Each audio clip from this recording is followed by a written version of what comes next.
اعوذ باللہ من الشیطان الرجیم، بسم اللہ الرحمن الرحیم۔ سانپ اور مور کو جنت سے کیوں نکالا؟ وہ وجہ جس کا جاننا ہر مسلمان کے لیے ضروری ہے کہ آخر ایسا کیا ہوا تھا کہ ان کو سزا دی گئی۔ مور جتنا آپ خوبصورت ہے، اس سے کئی زیادہ جنت میں خوبصورت تھا۔ مور کی خوبصورتی پہ سبھی پرندے فدا تھے، لیکن ان سب خوبیوں کے باوجود مور سے ایسی کون سی خطا ہو گئی تھی کہ اللہ تبارک و تعالیٰ نے مور کو جنت سے نکال دیا۔ اللہ تبارک و تعالیٰ نے حضرت آدم علیہ السلام اور حضرت اماں حوا علیہ السلام کو پیدا فرمایا۔ اس کے بعد ان کو جنت میں بھیج دیا۔ وہ دونوں جنت میں بہت ہی پرسکون رہتے تھے، بہت ہی لذیذ پھل کھایا کرتے تھے، لیکن ایک اناج جس کو کھانے سے اللہ پاک نے انہیں منع فرمایا تھا، وہ اناج گندم تھا، کیونکہ شیطان حضرت آدم علیہ السلام کی وجہ سے ہی جنت سے نکالا جا چکا تھا۔ اسی وجہ سے شیطان کی حضرت آدم علیہ السلام سے دشمنی ہو گئی تھی کہ وہ کسی بھی طرح حضرت آدم علیہ السلام کو جنت سے نکال دے اور ساتھ ہی میں اماں حوا کو بھی جنت سے نکال دے۔ جب شیطان کو یہ خبر ہوئی کہ حضرت آدم علیہ السلام کو تمام میوے کھانے کی اجازت ہے لیکن گندم کھانے کی اجازت نہیں ہے، شیطان انتقام کی آگ دل میں لیے جنت کے دروازے کے پاس بیٹھ گیا اور 300 سال تک وہاں پر بیٹھا رہا کہ کوئی جنت کے دروازے سے باہر آئے اور شیطان اس سے بات کر سکے۔ ایک دن اچانک مور آ گیا۔ اس کو دیکھ کر شیطان بہت ہی خوش ہو گیا۔ شیطان نے پوچھا، ہے خوبصورت پرندے تم کون ہو؟ مور بولا، میں مور ہوں، اب تم اپنا تعارف کراؤ۔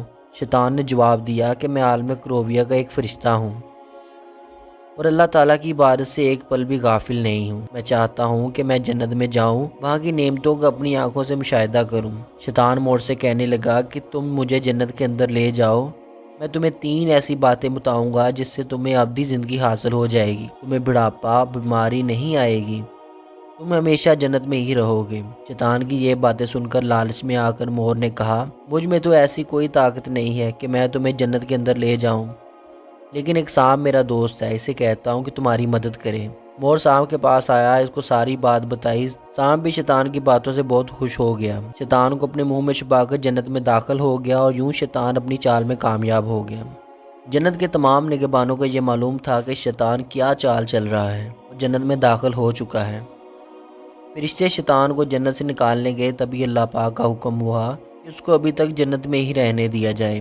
اللہ تبارک و تعالیٰ کے حکم سے رک گئے۔ شاید یہ حضرت آدم علیہ السلام کا امتحان تھا۔ حضرت آدم علیہ السلام کے پاس اور اماں حوا کے پاس جا کر اپنی محبت کا اظہار کرنے لگا۔ وہ دونوں ہی شیطان کو پہچان نہ سکے کیونکہ ماضی کے مقابلے میں شیطان کی شکل تبدیل ہو چکی تھی۔ شیطان کہنے لگا کہ میں چاہتا ہوں کہ آپ دونوں ہمیشہ جنت میں اسی طرح زندگی گزاریں، ہمیشہ خوش رہیں۔ حضرت آدم علیہ السلام اس کی بات غور سے سننے لگے۔ شیطان نے کہا، اگر آپ میری بات مان جائیں تو آپ کو جنت کی اور بھی تمام سہولتیں ملیں گی۔ حضرت آدم علیہ السلام شیطان کے بہکے میں آ کر کہنے لگے، یہ کس طرح ممکن ہے؟ شیطان کہنے لگا کہ ایک گندم کا دانہ اگر آپ دونوں چکھ لیں تو آپ کو آب حیات حاصل ہو جائے گی اور آپ جنت میں ہی رہیں گے۔ یہ بات سن کر حضرت آدم علیہ السلام کے دل میں رجحان پیدا ہوا، لیکن ان کے دل میں اللہ کی نافرمانی کا خوف غالب آ گیا، جبکہ اماں حوا شیطان کی باتوں میں آ گئی۔ اس پر اماں حوا نے حضرت آدم علیہ السلام کو راضی کر لیا۔ پھر اس کے بعد ان دونوں نے اس گندم کے دانے کو چکھ لیا۔ جیسے ہی گندم کا دانہ ان کے اندر گیا، وہ دونوں کے سطر واضح ہو گئے۔ اس کے بعد دونوں اپنے سطر چھپانے لگے اور خوف خدا سے کانپنے لگے۔ اسی دوران اللہ تبارک و تعالیٰ نے فرشتوں کو یہ حکم دیا کہ حضرت آدم علیہ السلام اور اماں حوا کو دونوں کو زمین پر اتار دو۔ حضرت آدم علیہ السلام کو سری لنکا کے قریب زمین پر نیچے بھیج دیا گیا، جبکہ اماں حوا کو جدہ کی سرزمین پر اتارا گیا۔ جن خوبصورت پیروں سے چل کر مور شیطان کو جنت کے اندر لے آیا تھا، وہی خوبصورت پاؤں اللہ تبارک و تعالیٰ نے مور سے لے لیے۔